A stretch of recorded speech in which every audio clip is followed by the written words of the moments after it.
Well, welcome everyone. We want to thank you again for joining us as we have another discussion live stream here on the issue of Israel Gaza. This is our 35th live stream on Israel's war on Gaza.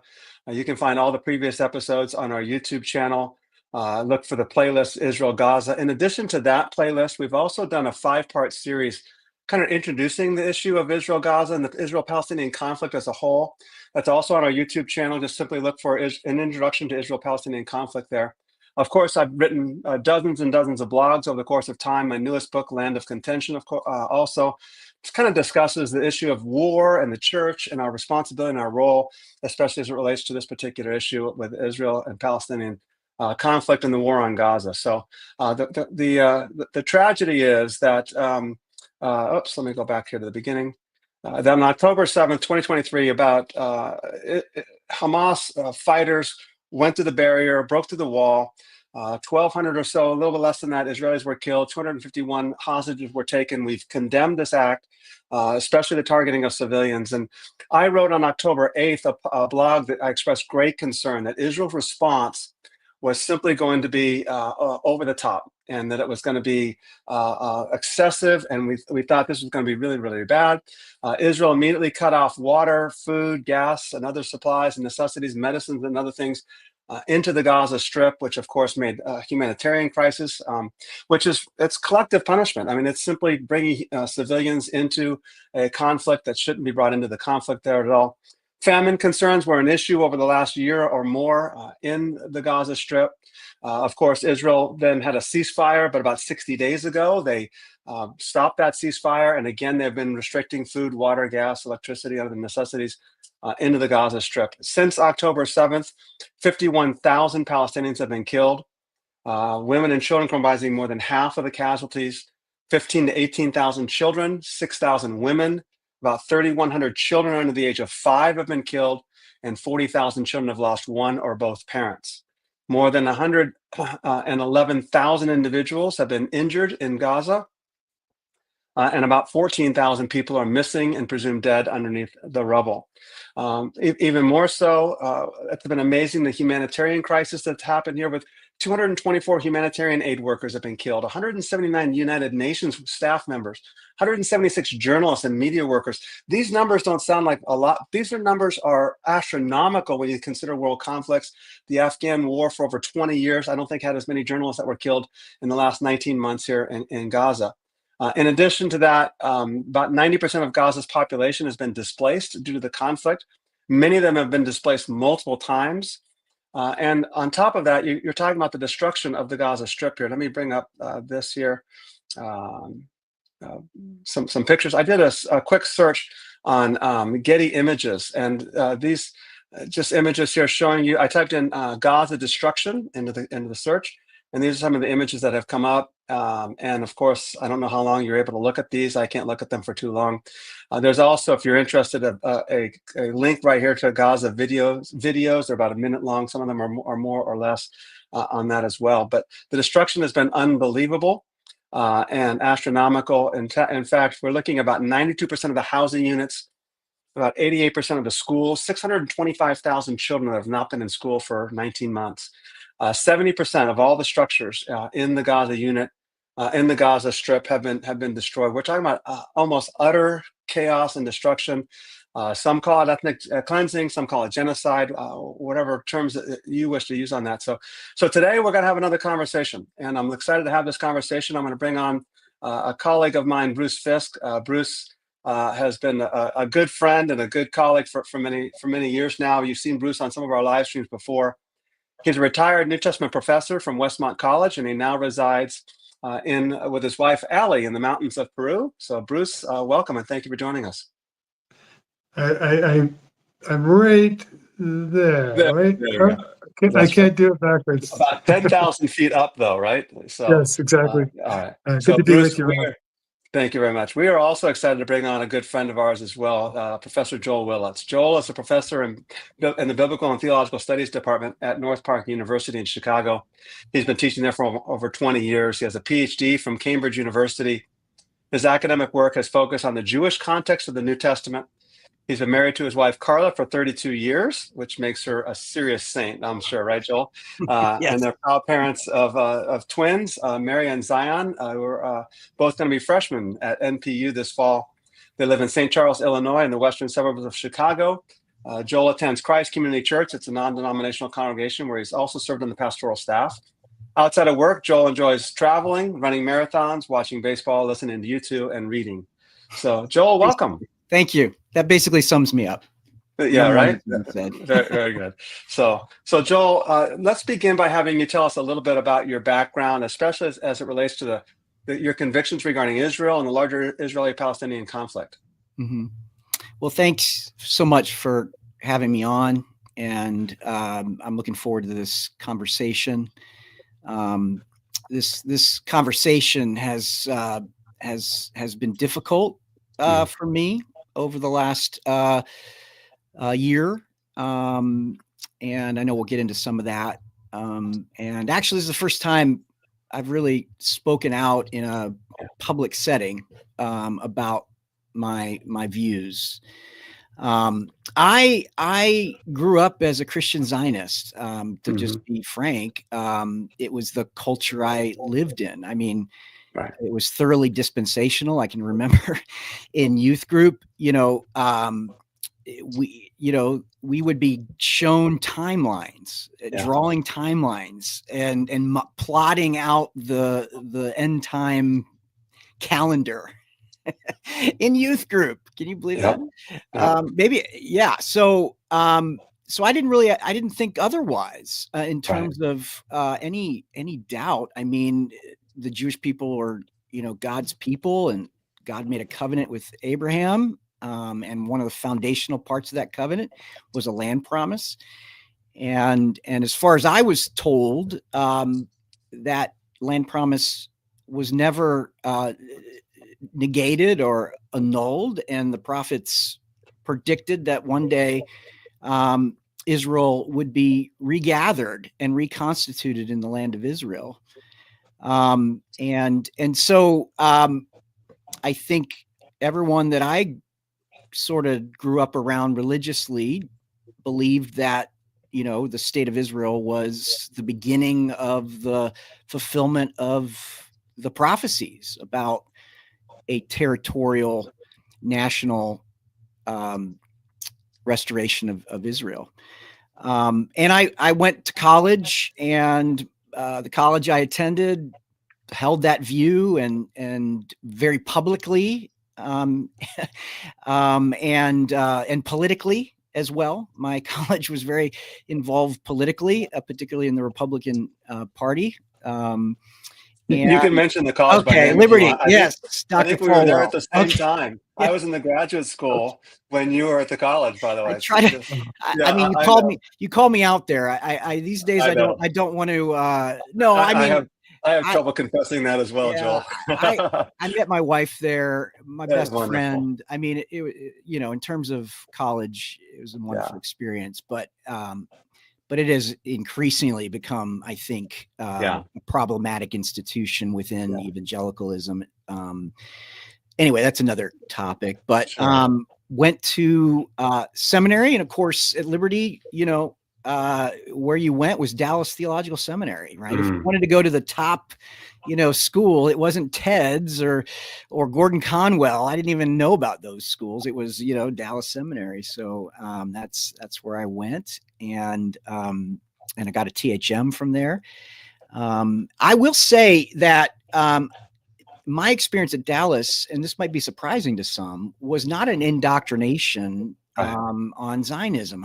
I did my THM kind of focused on the Old New Testaments, and it was just very exegetical. And there wasn't sort of, where does Zionism fit in here or there? Some of the departments in the seminary were more like that, but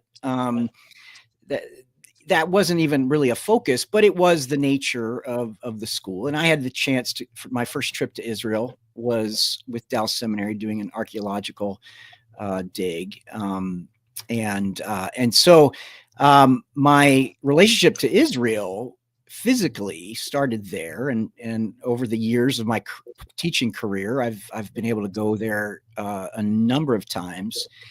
But I guess in my PhD work was when I really began to question dispensationalism as a structure, hermeneutical structure, and so I kind of separated myself from that whole thing. And even when there were potential job opportunities in certain dispensational contexts, because it's hard to find dispensationalists that are academics. Sorry, I'm sure I offended somebody. It's probably not the first conversation I will, but never happened on this live stream before, so don't worry. So, but yeah, that just doesn't fit anymore. And yet, I will say in my own work, this issue of kind of land promise and, in a way, Zionism was not my research in Second Temple Judaism. I did my PhD on Matthew. I think that that early Jewish believers in Jesus, in my research, had a continuing expectation of territorial restoration. And so I kind of disagreed with people like W.D. Davies, who has kind of this classic work on the land in the New Testament. And I won't go down that line, but what ended up happening is I didn't give up sort of this idea of a territorial restoration for Israel in fulfillment of prophetic promises. But it was an eschatological kind of Zionism in a sense. It was a Zionism that the Messiah would bring about at the end of the age when he returned. And so I wasn't really critical about my sort of commitments, presuppositions about the state of Israel, really, and its existence. And I never questioned, like, so do I believe the state of Israel is the fulfillment of biblical prophecy? Like, it was only later,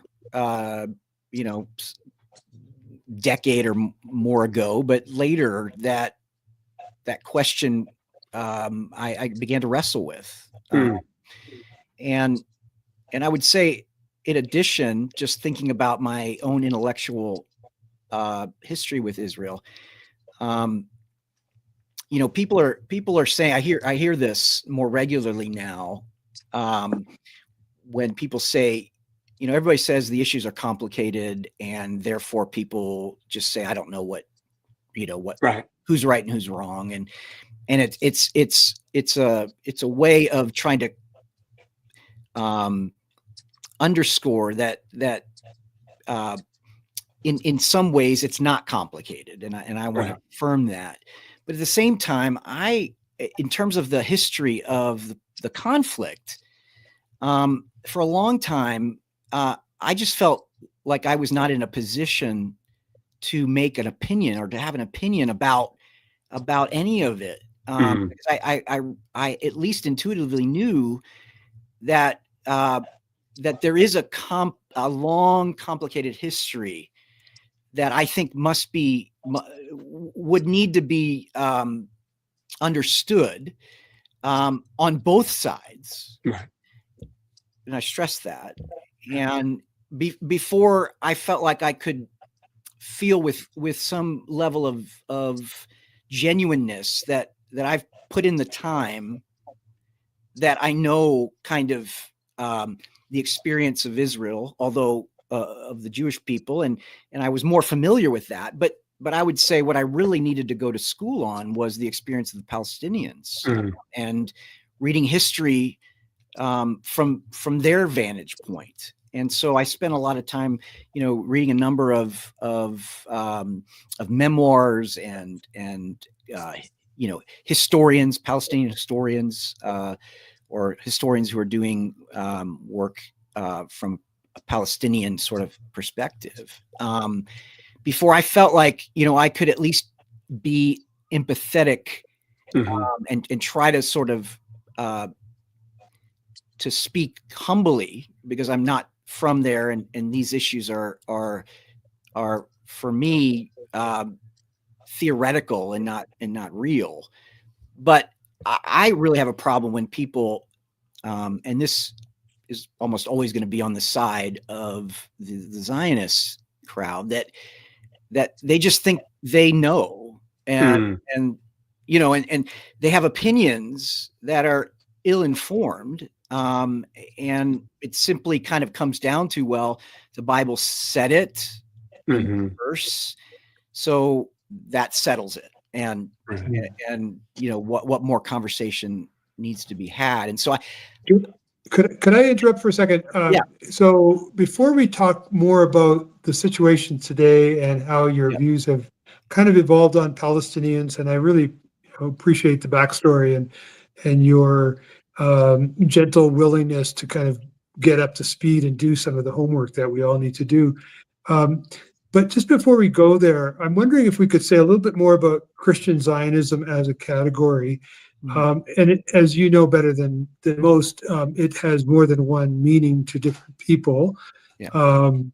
Sometimes people say that Christian Zionism is sort of the daughter of dispensationalism, or the offspring, and that it reflects a kind of political move from, you could say, the sort of hermeneutical bleachers down onto the playing field, getting involved politically in advocacy, in being outspoken in support of the modern state of Israel. So maybe you could take a minute to define how you today even still think of yourself as a Zionist or a Christian Zionist. Just to give you a little bit of a plug, you're contributor to this volume. I am. Edited by Gerald McDermott. I don't know what that sticker was about, but you have a chapter in there that does make the argument that Matthew's gospel reflects a kind of ongoing territorial restoration theology. So in other words, the Jews will get back to the physical land under a Davidic king who needs a kingdom, who needs space. So you make that argument from Matthew. It could be maybe easier to argue it from Luke or Acts, but you took on Matthew and tried to make that case. You've also been heavily involved with Messianic Jews, and I'll just flag another one of your contributions where you edited this volume or co-edited this volume. And so I think we could say safely that most Messianic Jews or Jewish followers of Jesus belong in some version of Christian Zionism. And so you've obviously moved in those circles as well. So that's a long way of asking you, how do you yourself understand the movement, and could you in the process maybe separate a little bit the Jewish people from the modern political nation state that we see controlling the land today? Yeah. Well, I think I would start by saying, and this is largely unfamiliar space to a lot of people in this conversation, but that there wasn't one Zionism in the original sort of beginnings of the movement in the late 19th century. There were a number of different visions of a Zionism, and I won't go into all that history, but one of the forms of Zionism in my more mature thinking that I've really resonated with is a Zionism that was represented by people like Martin Buber, or Judah Magnuson, who was the first president of the Hebrew University. And there was a debate, significant debate, especially as in the early 20th century, when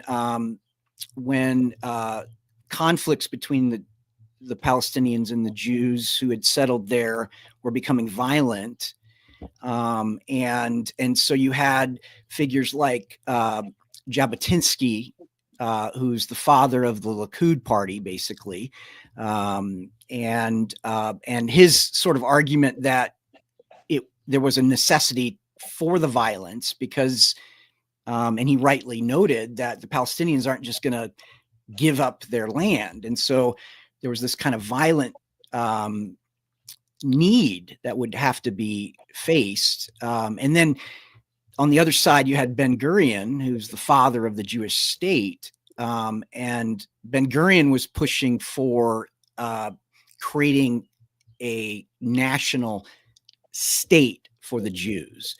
And Buber and others were affirming the necessity of having a place for the Jewish people in light of the pogroms and the persecution that were happening in Eastern Europe and in Europe in general in these late 19th century and early 20th century. And so there was a need for a place for Jews, and that place for folks like Buber and Magnus was in the Promised Land. But the difference was that, and Buber and Ben-Gurion were very close. They disagreed on what that Zionist entity should look like. And Buber advocated a binational state. He emphasized equality and acknowledging that there are two people in this land. And he rejected the idea of a ethnocentric sort of state that excluded and not included. And so Zionism, and that was Jewish. That was a Jewish Zionism. That wasn't Christian Zionism. Let's just get straight here. Christian Zionism was a movement largely out of a dispensational framework, going back to Darby in England. And there were a lot of Christians that were advocating for Zionism. But it wasn't really pro-Jewish. This is the whole thing. And I know we're going down a road here, but what's so strange to me is actually Christian Zionism, at its core, is not pro-Jewish, because while there's a support for the state, because in their view of eschatology, there has to be a state, a return so David can rule over it, a new David. But eventually, if the Jewish people aren't a part of the followers of Jesus, there's no future for them. So I've always thought it funny that that those in the state of Israel who find a lot of support and curry to that support and seek that support, and Christian Zionism's sort of ultimate goal, which is rejection of the Jewish people, is just an interesting irony. I don't know.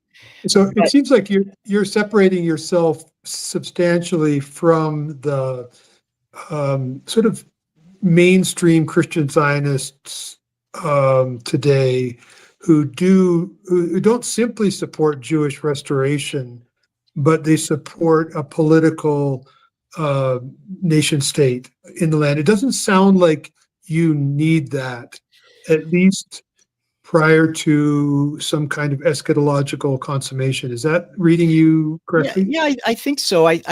So until recently, I've been sort of ambivalent about the state of Israel. I sort of took a view from a Jewish philosopher named Visegrad that sort of said, and I've kind of this has been my mantra, that there's going to be a restoration of a Jewish national entity as an eschatological reality, and so the idea that there will be isn't in question, but is this that? And I've and this is my mature thinking in the last 10 years. I'm actually willing to say this may not be that, and so our commitment to the present state of Israel, based on nothing other than the Jewish people have a claim to the promised land. Those two things don't have to be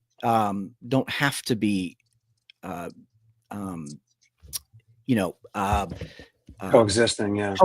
Yeah. So like, I think, and this is maybe getting ahead of ourselves, but right now, one of the big things that I've changed on over the last year during this horrible war is that,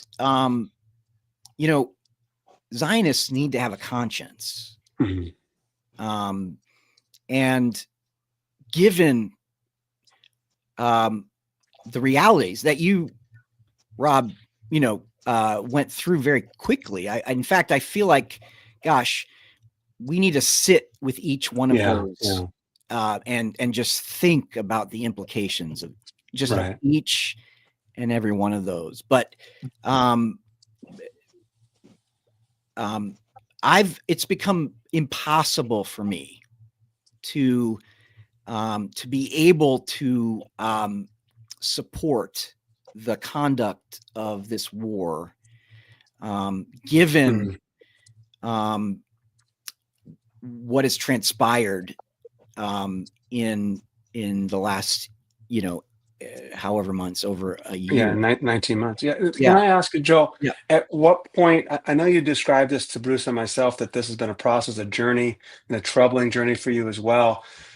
At what point of the journey did you start making that transition? What is it? What are some of the things that began happening, whether it's on the ground or whatever, that started getting your mind to begin to change to where all of a sudden now you're no longer in the place that you were before? So when this war started, I came to the support of Israel's cause, as many did. In terms of Israel has a right to defend itself. October 7th was absolutely horrible. And there's no way of somehow minimizing what happened in that morning in Israel. And then the 250 plus people that were kidnapped. And so I was like, if, I kind of was with the pundits and in Israel as well, saying, if Mexico, hated your guts, or Canada hated your guts on your border, you would do this and then attacked you. The United States would do exactly the same thing. You just can't have that on your border. And so, that made sense to me. Arguments about human shields made sense to me. The whole underground tunnels and the challenge of that. And so I spent 2-3 months, trying to defend when the word genocide began to be used and applied. I would, question the use of that word based on the UN definition, and I was following it like, every day. I was looking at the news. I was reading, newspapers and stuff. And so it became something that I finally, the weight of what was happening there and my response to it put me in a kind of some mental health, honestly. And so I had to step back from kind of being in it, and I sort of took a back seat, and I didn't stop paying attention or reading or whatever, but I did stop defending. And I think kind of day after day after day, destruction, civilians, children, women, what appears to be bombing that is an attempt to get one Hamas leader and, Right. 100 people die in the process. And that's proportionate because there was a military target and collateral damage, and those things began to ring hollow. I mean, I can accept that, and I affirm that Hamas has used civilians, that you can't have this kind of terror on your border, and so I'm not in a sense saying that those don't matter, but at one level, to me, even the question like genocide or apartheid, it's like, if we're like talking about that, and if there's enough that people can use that term and can talk about, apartheid, it's like, is that a good, like, not a good thing, but does it not raise anyone's sort of like concern that, there something is being done that people are saying, this is this is on par with, with breaking international law, criminal activity in times of war, and I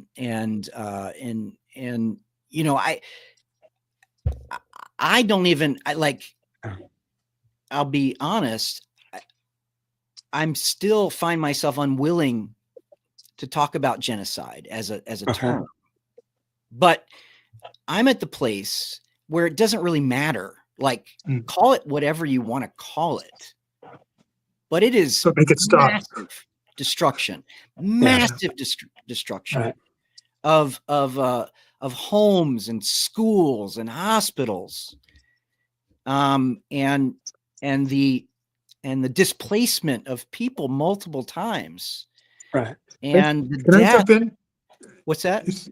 I was gonna say, so, we the three of us have been in conversation with other friends, scholars, mostly, some Zionist, self-identified, and some not. About 15 months ago, the conversations we were having kind of hit a wall because of what's going on in Gaza.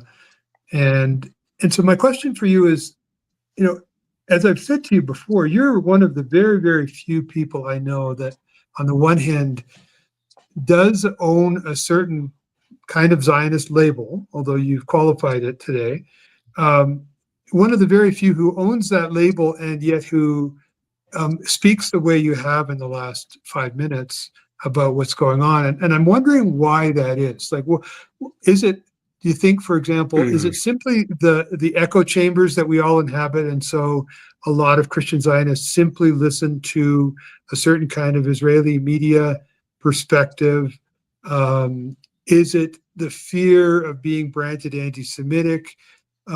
Is it some kind of theological conviction, for example, that God must move in mysterious ways, and this must be God's way of giving all of the land to the Jews, even though it's messy? This is sort of the will of God, so I should be quiet.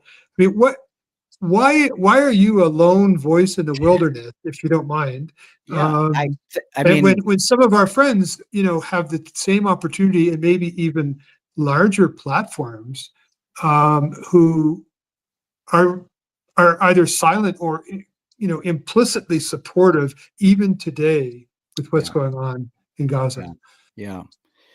Well, I think your list off the top of your head kind of thing, I think it's all of it and more. I think it's deeply theological. It's ecclesial. So this is not like just individuals. It's an ecclesial sort of theological perspective. There are many kind of supportive Christian organizations that support this kind of ecclesial viewpoint, and so there's sort of there's a network of people who are talking to each other, and I think, I don't know that I'm a lone voice. I haven't heard people talk like me, and I haven't necessarily been out on the, I mean, I have no platform, I feel like, but I'm not hearing anybody say, let's have a conscience. And that's kind of what I'm trying to say is, even if you have Zionist leanings or you're I mean, like how can we somehow continue to support an effort that it appears whose end is to remove a people from their land? And I'll be honest, my feelings have been crystallized about this since the Trump administration took office, and we started to hear things from their sort of international policies, foreign policy, about Gaza and what their vision is for Gaza, which Trump said was to remove the 2 million people that live there, clean up, let's like scrape off, make it the Riviera on the Mediterranean, like cleanse the land.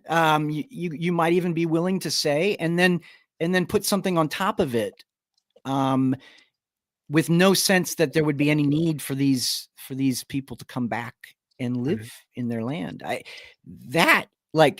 Okay, the Israeli government right now is made up of a coalition that's determined and bound to either ghetto the Palestinians in the West Bank or taking the opportunity here in Gaza to just destroy the place, without any willingness to talk about what's next.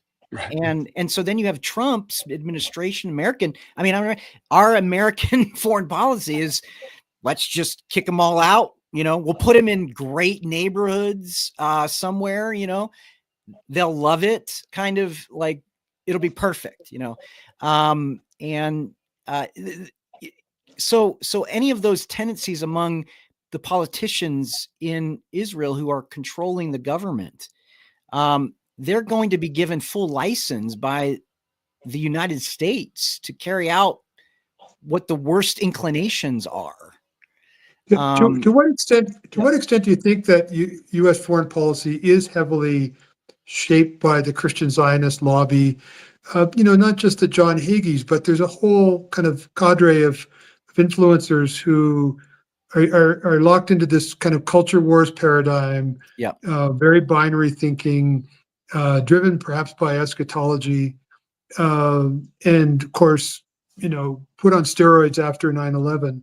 And all of these folks seem to be pretty committed to a worldview, and it's a zero-sum worldview in which, it's either Israel or the Palestinians.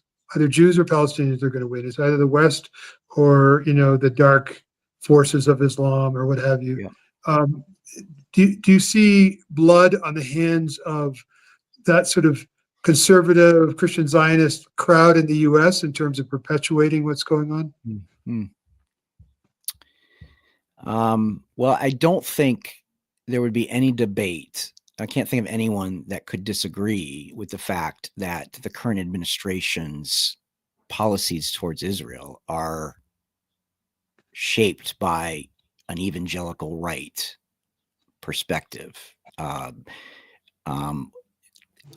Especially, it seems in my understanding, more from even a kind of a charismatic type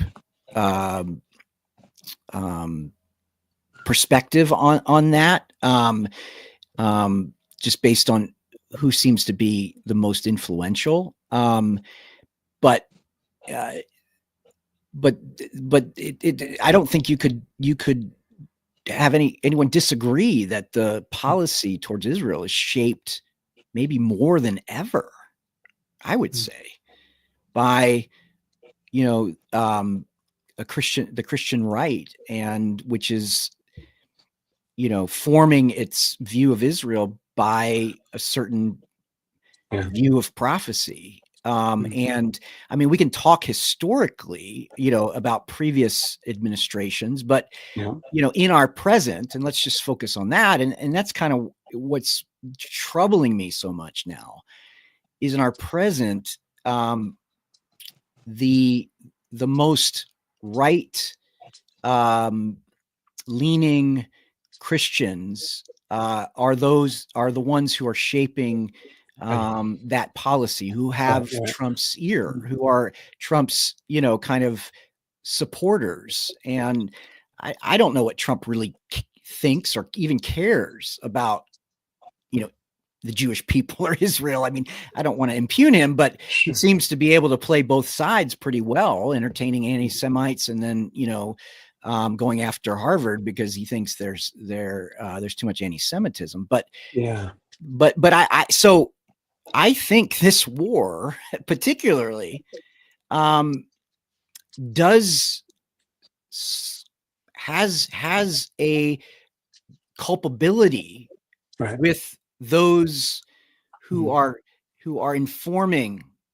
religiously informing the current administration. So yes, I would say, and I don't think you would have to somehow it isn't obvious that this is true. And so the conduct of the war is shaped by Christians. Joel, I think there's a lot to be said on that, and we don't want to go down that rabbit hole too far. But I mean, Biden was as big a Zionist and supporter of Israel, I think, as the United States has ever had, and I think his inability to speak against Netanyahu, to condemn Netanyahu, to do anything against what was just unreal. What I'm actually hoping for, if anything, is that Trump is kind of his own person, and whatever that might mean, but that maybe he'd be willing to stand up to Biden, to Netanyahu, because I don't think that Biden was capable of doing that. So let's hope that Trump can do it. The reality, of course, what you're getting at is the fact that he's put Mike Huckabe. I just wrote a blog post today that came out today on that. He put these kind of people in place that it's not looking too good. But I appreciate your sort of positive outlook, but I'm super pessimistic at this point. I think Trump respects Netanyahu because he's a strong man. I think at this point in time, I think right now, there's almost no hope at all, right? So that's our only hope there. But before we go any further here, with the last couple of minutes as we finish up, I want to encourage you, if you've been watching or whatever, thank you for joining in. Feel free to throw some comments in the comments box. We've got a few minutes left. If we have time, we'll be able to get to it there. And thank you so much for joining us. And next week, we're going to have Dr. Daryl Bach on, who Joel knows well, and Bruce and I know well. Daryl was on last year, so that'll be next Wednesday. The link for that, of course, is on the Determinetruth.com homepage, at the events page. There. And Joel, let's just, as we talk a little bit more, what about the church's complicity in this? You said a really good thing there in terms of pointing out a really good issue, and that is we have to be able to critique our own side. I don't care if you're a Christian Zionist or not. I don't care if you're a Republican or a Democrat. We have to be able to critique our own side, there, especially as Christians, because we serve another king, another kingdom. So what do you think about the church's complicity in this, and where do we go from here as a church? I have thought about this. There are churches that because of their constituencies, those who are sitting in the pews or the theater seats, depending on what kind of church you go to,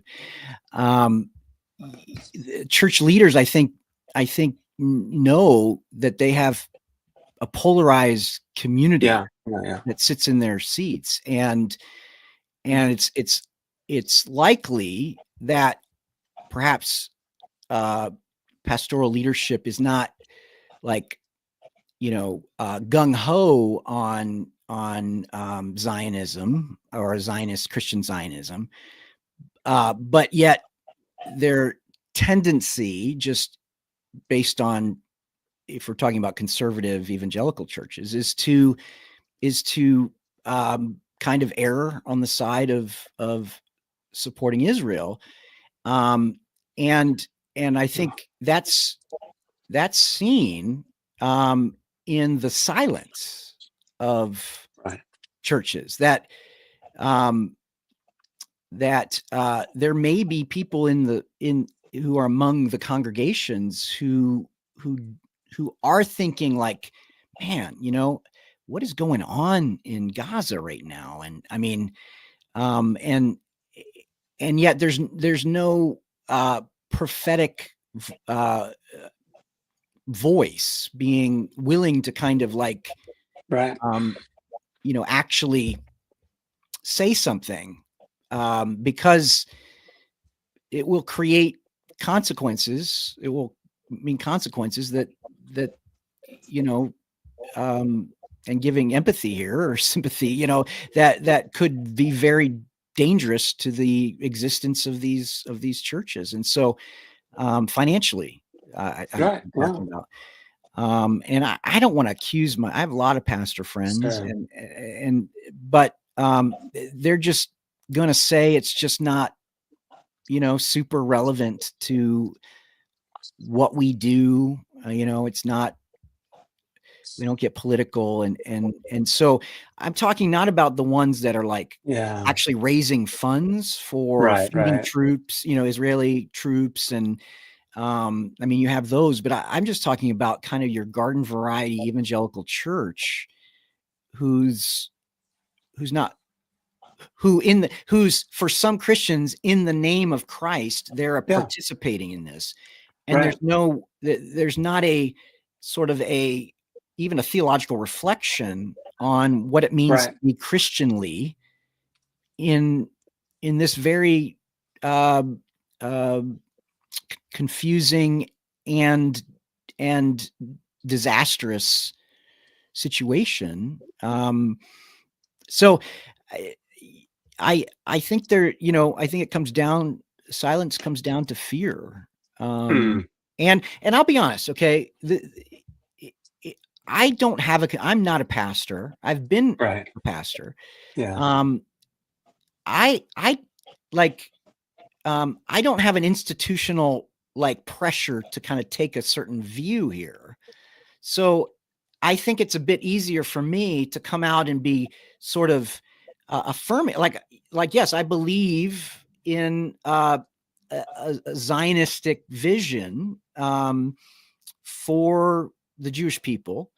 I don't attach that, as Bruce was saying, directly to this, like this is that, and or will become that in some future day. But I'm not willing anymore to participate silently in this kind of Christian affirmation of what Israel is doing. And we haven't even said anything about the West Bank and what's happening there. I mean, that's not even being covered much on the news. 40,000 displaced people, and, settler violence. And so that's my armchair, my armchair opinion about church silence. I don't know. What do you think? I mean, do you think there's? I mean, it strikes me that the U.S. church, at least looking at it from outside here in Latin America, is quite distracted by these other things like the scare about migrants, the gender wars and sexual ethics, and lots of things that are dividing left from right and creating a lot of distraction. Trump is the master of distraction, it seems to me. But even before Trump came along, there were a lot of other forces at work to keep American gaze sort of inward and not global. which is not new at all. I just want to encourage you, Joel, and say, as we wrap up, that you really are an encouragement to me and to us. And I'm so lacking in hope right now. I'm very optimistic as well, and I don't see. I'm lacking in hope, and I'm very pessimistic. Yeah. So I need to hear people like you, tell us your journey. Do you worry a little bit that you're going to be viewed as a traitor in some circles? I know you're like us. You have an academic, presence, so you're shielded maybe from those congregations that might go after you. But is that a prospect you consider? I'll be honest. I haven't. I would hope that that my friends among the Messianic Jewish congregations who I have a particular concern for, that would be my more like, I don't really care about what Christian Zionists think. I did contribute to that book, and I'm not, and I would stand by my chapter on Matthew, but I don't think, and I've been told that my essay sort of stands out a bit from other essays. And I think that's true. And had I sort of, and I'm honest, had I known what ultimately that book was trying to accomplish, I may not have participated in it. But I do stand by my view on Matthew. But if somebody like, I don't want to name names. So, that less concerns me, but people whom I've supported in their work among the Jewish people, that would be difficult. But there are a lot of American Jews who are highly critical of what's happening. And so this isn't an anti-Semitic, again, that because you critique the state, the government of Israel. Well, have you actually paid any attention to the government of Israel recently? I mean, I think a lot, I'll just be cynical here. I think some of these Christian Zionists need to look at what these political leaders like Ben Gvir, who is just in our country, or Smotrich, or, people may not even really know these names and don't know kind of what their agendas are. I mean, it's troubling. And I just feel like I'm sorry. Jesus would not be pleased with what the government of Israel is doing to the Palestinians. I mean, I'm sorry. And I think anyone who could somehow make a claim, I don't even know how they would do it to that end. I mean, like Jesus is just, I'm surely disturbed deeply about the suffering, and the endlessness of it. One more, I'm sorry, but one of the things too is that there is no interest in ending this war among the government. I mean, some of the government is likely for personal reasons. You're talking about Israel. Yes. Yeah, Israel. Yeah. Bibi Netanyahu. Benjamin Netanyahu. For personal reasons, politically and legally, aren't in a hurry for this war to end. And certainly his right-wing sort of Jewish nationalists, they don't want a ceasefire. They don't want to end this war. Right. They want all Palestinians out of the land. Yeah. And so, do you seriously? I mean, that's going to be condoned by Christians. Exactly. If somebody wants to not like me or thinks just read the Gospels.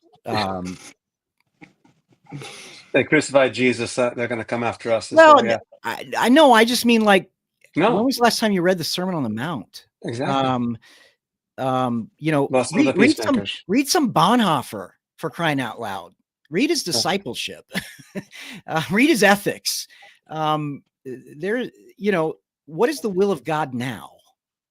And I don't think the will of God now, for me, as I understand it, is to continue to support an unending war that is significantly destroying people's homes and hospitals and churches, and and then just killing. The will of God right now for me is not to sort of continue to stress Israel's claim to the land. Right. If we want to talk about that, well, let's table that right now, because what really needs to be talked about is ending this suffering and voicing our concern about what might be ethnic cleansing, supported by the American government and church. Yeah. Well, Joel, thank you so much. As we wrap up here, sorry, I want to just I kind of got excited there. I'm really sorry. No, this is fantastic. We thank you so much for your testimony. One of the questions that came in, I think we already answered it. Let me make sure that we did before I close up. It says that the modern state of Israel might or might not be the fulfillment of eschatological promises that you described. Do you see this being that fulfillment, and what's going on in Gaza is compatible? I think you already answered that at the beginning, where you're like, no, not necessarily. Is that correct? That's correct. Yeah. I think I would say that, and we could go back, talk, in the last decades, but right now, let's just talk about since October 7th. This is the two should not necessarily, and I don't connect them. Okay. Yeah. And what I would add to what you commented earlier, and I understand the pastors are in a difficult place, but go back to Jesus, preach the Gospels, and what the Gospels are telling us, and what the biblical story is, that we are to be proclaimers of peace, a gospel of peace, a kingdom of peace, a kingdom of justice. And I think if we stress that element instead of just this personal salvation mentality, then we are addressing these things. Well, we're not to be political. No, the gospel is intensely political. It's to undermine the political regimes of the world, especially when they do power, whether it's for good or for bad. We call them out, and good or bad. Yeah. And I think the fact that the biggest thing for me, let alone the fact that this is horrible for Israel, this is ridiculously horrible for the Palestinians. People are women and children are dying and suffering. This is unfathomable. But then add to that the fact that the church is condoning this, and the rest of the church is silent. And you don't have to be political from your pulpit, but if you're preaching Jesus and if you're preaching the gospel, I think we are speaking to these issues. And I think we can address these issues without polarizing our congregations. And I agree, you will lose people from your church. You will, but that, so be it. That's kind of the way I would add to that as well. And Ross Wagner and I will discuss this in a couple of weeks as well, in a live stream there. So thank you so much again. We'll have Daryl Bach on next week. Anything you want to add as we close up, Joel? Well, I just want to say, this is sort of a bit humorous, but I feel like the Anabaptist churches must be just having a boom with growth. And I won't go ahead and explain that. People who, but the Mennonites just got to be killing it. They're onto something, aren't they? Yeah, they're onto something. I'm certainly thinking about, converting to Anabaptists when it comes to these political days, and the situation we are in the U.S. and in this conversation. Excellent. The Sermon on the Mount, the teaching of Jesus, peace. Anyway, that's all I got. Hey, last thing, I got to put Bruce in the middle because you got a Red Sox fan and a Yankee fan. I don't think we can be that together that long for that much time. But well, it's been great, brother. Yes. There's some good. There's some good. You're not going to have me back. There's some good documentaries on Netflix right now about the Red Sox. And the one right now is called The Clubhouse, and it follows last year 2024 season, and it is my wife and I are just loving it. So, Oh, I bet you are. Yeah, no, by the way, yeah. Any have you seen the Boston documentary, by the way, No Other Land? If you haven't seen it, those who are watching, fantastic, and something, and it's hard to watch for an hour and a half, but yeah, it's no, fantastic. that's good. Thank you. So, Thank you very all right. much. Thank you, guys. All right. Thanks, Joel. Yep. Take care.